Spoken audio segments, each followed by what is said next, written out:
Today,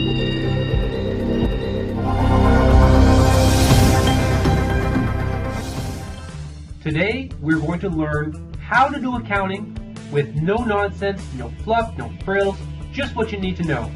I'm assuming you are just starting your very first accounting course, or perhaps this is your first accounting course. Either way, you have no exposure to accounting whatsoever. By the end of this lesson, I'll have you looking at the books of a Fortune 500 company, and I guarantee you're going to know what you're looking at. One of the greatest attractions of accounting is that the math is simple.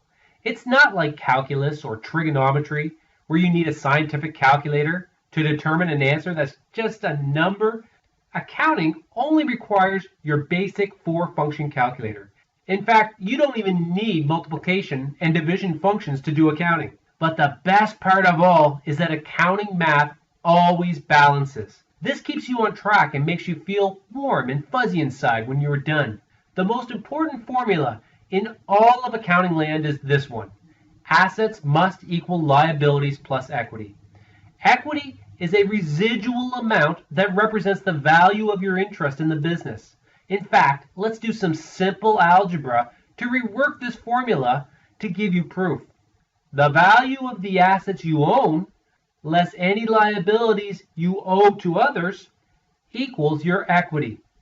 We can also convert this formula into 3 conceptual boxes. On the left, we have assets. This box represents the value of our assets. On the right, we have a liabilities box and an equity box. These boxes represent the value of the liabilities and the equity. An asset is something you own of value, that is cash or can be converted to cash in the future. So obviously, your bank account is an asset. When someone owes you money, it's called accounts receivable, and that too is an asset. Inventory is something you can sell to convert to cash, so that's an asset. And if you hold any property or equipment, that is also an asset because it can either be used to manufacture inventory or can be sold to a purchaser outright for cash. A liability, on the other hand, is an amount you owe to someone. Banks will loan us money and they expect us to pay them back. Suppliers will ship us goods today, and they'll ask us to pay them at a later date. So we, in essence, owe them money too. We call this an accounts payable. Said another way, your business assets need to be financed with money. If you're using other people's money, we call that a liability. If it's owner's money, for instance your own, we call it equity. Notice that the boxes are precisely lined up. The asset box can never be larger than the combined liability and equity boxes. Still with me? Time now to learn accounting. Accountants use the terms debit and credit as a way of saying they are increasing or decreasing an account. An account could be an asset account, such as cash, or it could be a liability account, such as an accounts payable. Now you need to remember this part. Asset accounts always have a debit balance. So if you have $100 in the bank account, your books would record that as an asset with a $100 debit. The box on the right side, the liabilities and the equity accounts, have credit balances. Because the box on the left must always equal the boxes on the right, you can add up all your asset debits and do the same for your credits in the liability and equity boxes, and lo and behold, you'll discover that they always equal. For this reason, when we populate these boxes with numbers to create a report, we call this report a balance sheet. Let's just put some numbers in these boxes for fun and to help you connect a conceptual model to reality. Our assets are on the left, beginning with cash of $100. Pop quiz, is this a debit or a credit amount? Yes, it's a debit amount. Assets are always debit accounts. Below that, we have accounts receivable of $1,543, which is to say that someone owes us $1,543. We have inventory of $1,342 and some investments worth $872 and property, plant, and equipment worth $6,832. The total value of all the assets in the business is $10,682. $6,089. But we aren't entitled to that full amount because we owe other people money for some of these assets. On the right-hand side, we list our liabilities. We have a line of credit with the bank for $540. In other words, the bank has lent us $540 on a short-term basis. Our suppliers, the people who we buy our inventory from, are owed $2,210. The bank or some other lender has given us a long-term loan for $3,850, and our total liabilities are $6,600, which is the amount we owe to other people, which then leaves a residual amount of $4,089 of equity, which represents the value of our interest in the business. This is not a bank account. It's a mathematical representation of our interest, the owner's interest in the business, and nothing more. Let's just test your understanding of this balance sheet. Let's just say your business sucks. It sucks like a dot-com company around the turn of the century. In other words, the business just kept on losing money. And instead of a positive $4,089 in equity, you've got a negative $4,089 in equity. My question to you is that balance a debit or a credit? Indeed, you have a debit balance when you have a negative balance in equity. It's not normal, but it is entirely possible. You don't see this phenomena in your assets or your liabilities. You cannot have a negative asset or a negative liability, but you can have a positive or a negative equity. Luca Pacioli is dubbed the father of modern accounting because he was the genius behind double entry bookkeeping. He was the first to suggest that every transaction should be recorded with both a debit and a credit in the exact same amount to different accounts. By doing this religiously, and pardon the pun because he was a monk, you preserve the integrity of our conceptual model that assets must always equal liabilities plus equity. To understand the mechanics of accounting and performing bookkeeping, you need to know just a little bit about accounting systems. That balance sheet I just showed you moments ago is a report from an accounting system. Those numbers I shared with you don't happen by accident or all at once. They are the results of dozens, hundreds, thousands, sometimes millions of accounting entries to record the transactions of the business. So let me show you how an accounting system works. There are 5 stages to a typical accounting system, and let's look at each of these in turn. Your chart of accounts is a listing of all your accounts within the categories of assets, liabilities, and equity. We haven't talked yet about revenue and expense accounts, but really they are just a subcategory of equity. Think of your chart of accounts as setting up and recording buckets for various transaction types. You can have as many accounting buckets as you like. It all depends on what sorts of detailed information you want coming out the back end. The idea behind setting up a chart of accounts is to aggregate like activity in the same account. So for instance, you might want to capture all your travel expenses in one account. So you set up a travel expense account in your chart of accounts. If you have 6 bank accounts, you may want to set up 6 separate general ledger accounts to track them. Journals are where we record business activities. Think of all sorts of activities that could happen in a business, from selling product to making payroll to collecting receivables to buying inventory to paying suppliers. All these sorts of transactions give rise to what we call in accounting a journal entry. A journal entry is composed of an equal amount of debits and credits and the respective accounts you want the transaction aggregated within. When you're using accounting software, you may see various input screens. Some look like a standard journal entry as you see before you. This one comes from a module of the accounting system we call the General Journal, which is a freehand way of allowing you to debit and credit any account at will. Journal entries always have a description so that the rationale for the journal entry is documented and clear. Then you pick up the related accounts from the chart of account. Finally, you input amounts to debit one or more accounts, and the same for crediting other accounts. When you're in a sales or a purchasing module, it's common that you won't even see the words debit or credit anywhere on the screen, as I show you here.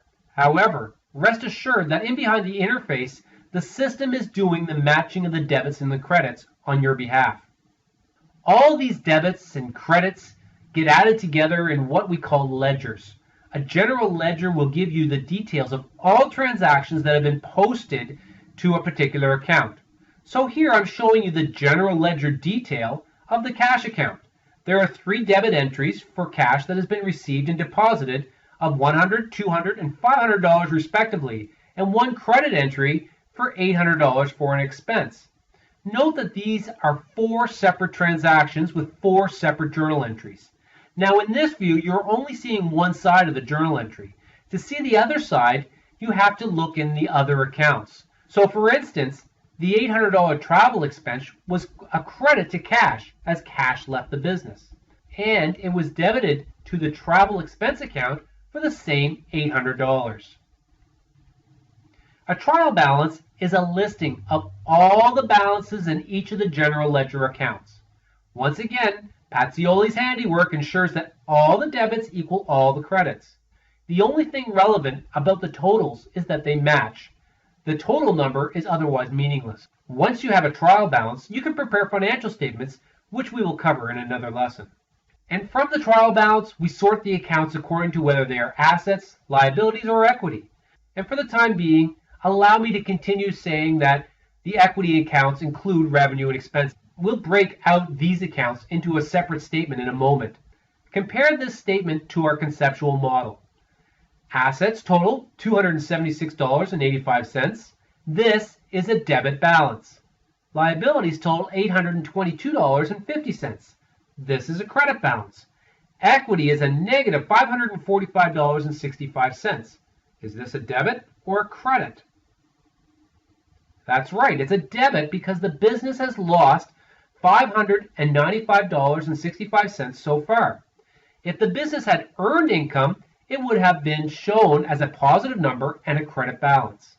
Pause the video and ask yourself whether you understand how numbers get processed through an accounting system. I hope that's clear, because now we're going to add another layer. I've alluded to revenue and expense accounts, and we saw a few of these when we were looking at the accounting system. So far, all I've told you is that these accounts are really part of equity. In truth, we often want information about how much money we are making over a given period of time. So there's another statement that helps give a little more insight into equity, namely the statement of changes in equity. To complete your understanding of the debits and credits, we need to understand the accounts that make up the statement of changes in equity. This statement tracks the continuity of the balance of equity from the beginning of the period to the end of the period. There are 2 items to consider in this statement. First, transactions on account of income, and secondly, transactions on account of capital. Let's start with income transactions, which are essentially the transactions of the business activity that produce revenue and expenses. Here, we take all the revenue and expense accounts from the trial balance and we prepare what is called an income statement. The income statement tells us how much money the business has made over a period of time. Typically, we measure income in terms of a month, a quarter, or a physical year. When we collect cash from customers, we debit cash and the credit goes to revenue. Think of revenue as a positive equity. And what is positive equity? A debit or a credit? That's right, it's a credit. Revenues are always a credit. Expenses arise when we pay out our bills. We credit cash to reduce an asset account, and the offsetting debit goes to an expense account. Once again, think of expenses as negative equity. As we saw earlier, negative equity and expenses by definition are therefore debit balances. The net amount of revenue less expenses is your net income. If your business has made money, you should have more assets net of liabilities at the end of the period than you did at the beginning, which results in a net credit to your equity balance. On the other hand, if your expenses are higher than your revenues, then you will experience a net loss, which is a debit to your equity balance. Note that net income per se is not a general ledger account. Net income is simply a mathematical difference between revenue and expenses. Item number 2, which deals with the transactions on account of capital, is the other way equity can change during a period. When the owners contribute or withdraw assets to or from the business, the balance of equity changes. So for instance, say you put in $50 of cash into the business to get started. Your journal entry would be to debit cash by $50 and credit equity by $50. If later in the year the business writes you a check to allow you to withdraw $100 from the business, this time you would credit cash for $100 and debit equity for $100. For new accounting students, the statement of changes in equity is the hardest one to figure out. So we'll come back to it. But for this lesson, just realize that every journal entry you make, there are two sides, and often one of those sides impacts equity, either directly through contributions and drawings or indirectly through the revenue and expense accounts. Let's summarize how you prepare journal entries, since that seems to be the key starting place once you have your chart of accounts set up. Basically, there are 3 steps. In step 1, something happens in the business that warrants a journal entry. There are hundreds of different types of journal entries that can arise. But to keep things simple for our example, let's just say that you've completed a babysitting job and you've collected cash from your client of $40. This is a reportable transaction. So let's see if we can work through the accounting. In step 2, we prepare the journal entry, considering our chart of accounts and our debits and credits. When we collect cash, we want to increase our cash account. Remember that cash is an asset, and asset accounts are debit balances. Therefore, to increase cash, we will debit cash by $40. This will get added to the balance that's already in the general ledger account.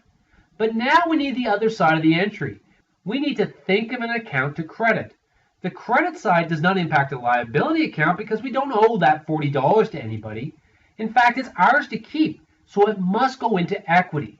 So moments ago, I just finished telling you that equity is usually made up of either owner's contributions and withdrawals or the income accounts. You need to decide, is this an income transaction or a capital transaction? Take a moment to consider. Hopefully, you identified that this is an income transaction. We made money for services we rendered. Therefore, the credit side of this entry would be to an account like sales or revenue for the $40 we collected. The final step is to put the entry into the general ledger. The computer will do this for us if we're using software, but I'm pretty sure your professors are going to ask you to do this manually to show your understanding. To post the entry, you would debit the cash account for $40, which means add $40 to whatever balance is currently in the cash account. You'll do the same with the credit to the sales account.